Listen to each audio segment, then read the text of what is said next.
안녕하세요. 토마 할리입니다. 오늘은 모터사이클의 라이딩 클럽에 대해서 한 말씀 드려볼까 합니다. 왜 갑자기 라이딩 클럽을 영상으로 만들게 됐느냐 하면, 최근 어떤 유튜브를 보다 보니 이럴 라이딩 클럽 절대 필요 없다, 가입할 필요 없다, 백해무익이다, 이제 그런 유튜브가 있더라고요. 근데 조회수가 엄청나게 많아요. 그래서 자세히 봤는데, 물론 그분 말씀이 많은 부분 맞았습니다. 그런데 제가 드리는 말씀은, 초보 라이더가 바이크 라이딩 클럽에 가입해서 얻는 좋은 점과 또 슬기롭게 대처하는 방법, 이런 것들이 있으면 더 좋지 않을까, 그런 마음에서 영상을 제작했습니다. 함께 가벼운 마음으로 보아주시면 감사하겠습니다. 저는 잘 아시다시피 할리 데이비슨을 타고 있습니다. 그래서 당연히 할리 데이비슨 라이딩 클럽에 가입돼서 활동하고 있는데요. 우선 일반적인 모터사이클 라이딩 클럽의 활동의 장점이라고 한다면, 라이딩과 관련한 많은 조언을 클럽의 선후배로부터 받을 수 있다, 이렇게 생각합니다. 처음에 라이딩 방법, 또 어디로 투어를 가야 될지, 이러한 부분도 잘 모르지만, 두 번째로는 라이딩 중 2급 상황 발생 시에 정말 많은 도움을 받을 수 있습니다. 혼자 하다 넘어지거나 사고가 났을 때, 물론 요즘이야 휴대폰을 통해서 다 신고도 하고 119도 부를 수 있지만, 바이크라는 게 무겁기도 하고 사고 나면 운반하기도 힘들고 굉장히 어려운 부분이 많이 있죠. 자동차하고는 많이 다릅니다. 그런 과정에서 정말 함께 투어 나와 있는 선후배들로부터 엄청난 도움을 받죠. 세 번째로는 바이크 관련된 정보를 많이 얻을 수 있습니다. 모터사이클 타시는 분들의 고질병인 기변, 기축, 또 보험이랄지 폐차 등등에 있어서 많은 정보를 얻을 수가 있죠. 네 번째로는 전국 투어나 해외 투어 등 혼자 하기 어려운 투어를 함께 할 멤버가 생겨서 가까운 데만 다니는 게 아니라 장거리, 먼 거리까지도 이렇게 다닐 수 있는 기회가 만들어집니다. 아울러서 좋은 친구와 선후배를 사귈 수 있는 그런 좋은 계기가 됩니다. 나이 먹어서 친구 사귀기 굉장히 어렵죠. 그런데 나이 먹은 사람들도 클럽 활동 하다 보면 정말 좋은 동생들 많이 생기죠.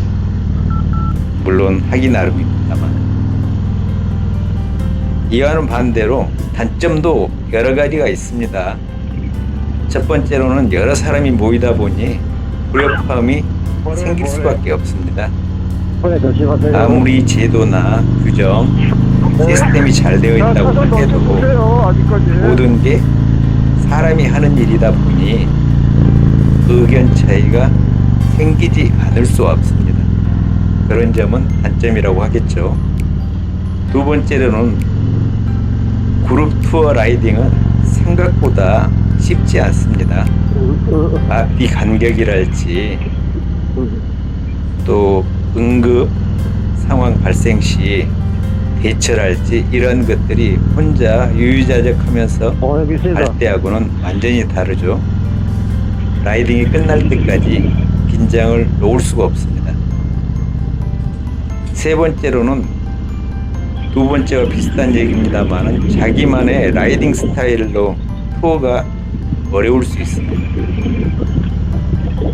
다 조화를 이루어야 되기 때문에 긴장과 어려움이 생기는 거죠. 네 번째로는 의외로 위계 질서와 강압적인 분위기가 있는 그런 클럽들이 많이 있습니다. 그래서 거기에서 또 굉장히 여러 가지 문제가 생기고 트러블이 발생하기도 합니다. 또 그룹 투어 가다 보면은 사고가 의외로 발생할 확률이 혼자 투어할 때보다 높은 게 사실이에요. 이렇게 해서 사고가 발생되면 또 책임 소재가 불분명해서 사고 처리에 어려움이 생기기도 합니다.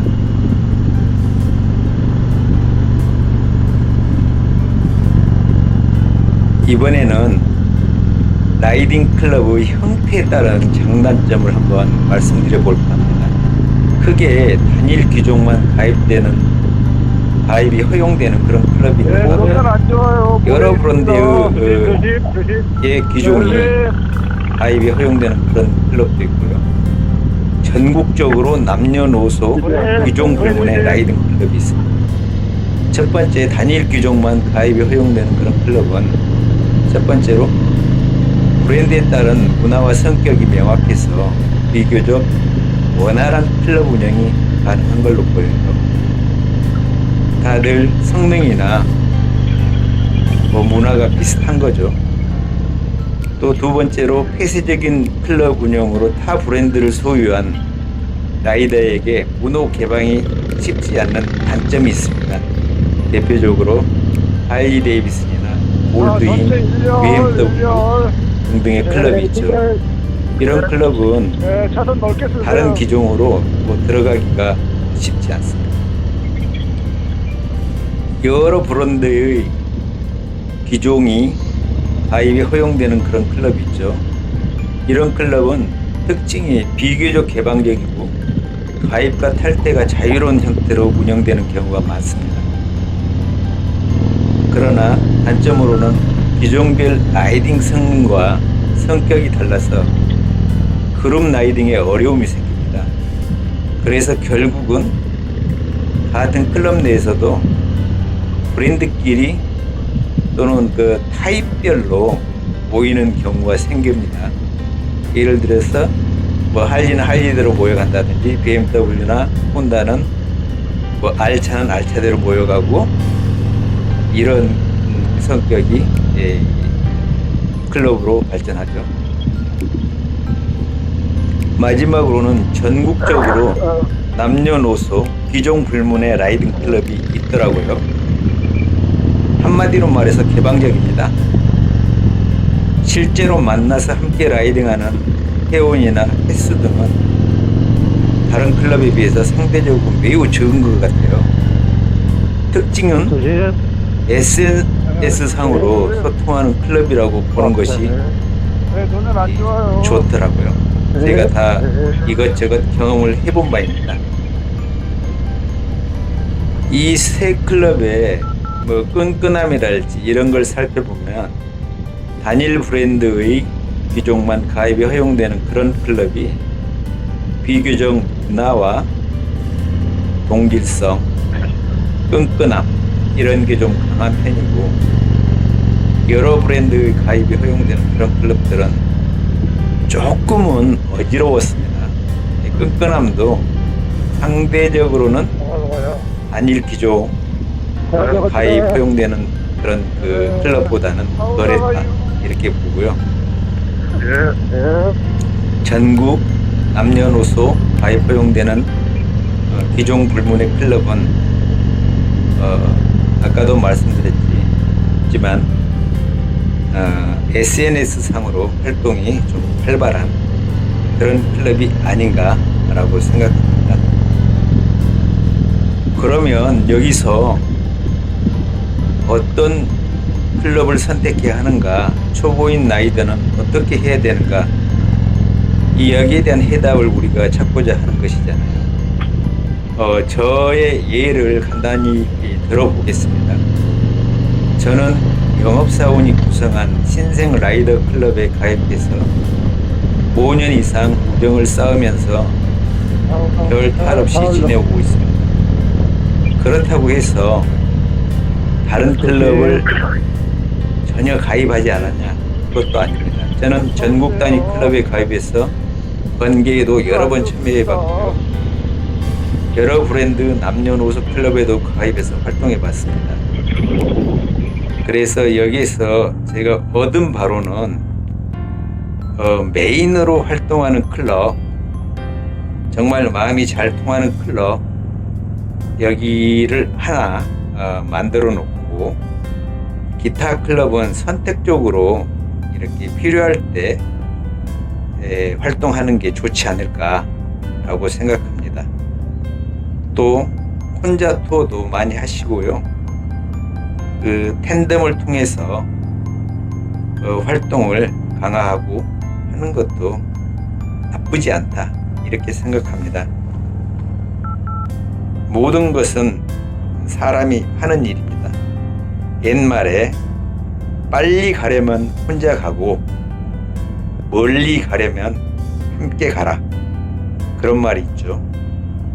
딱 이 모터사이클의 라이딩 클럽에 해당되는 말씀 아닌가, 저는 그런 생각을 해봤습니다. 각자의 라이딩 스타일과 보유하고 계신 기종의 성격, 이런 거에 따라서 적절한 라이딩 클럽을 선택하시고 혼자 투어도 많이 하시고 탠덤도 많이 하시고 하다 보면 라이딩 클럽에서 얻는 좋은 순효과도 있을 거라고 생각합니다. 그래서 적절하게 믹스해서 잘 활용하신다면 보다 즐거운 모터사이클 투어 라이프가 될 것이라고 생각합니다. 감사합니다.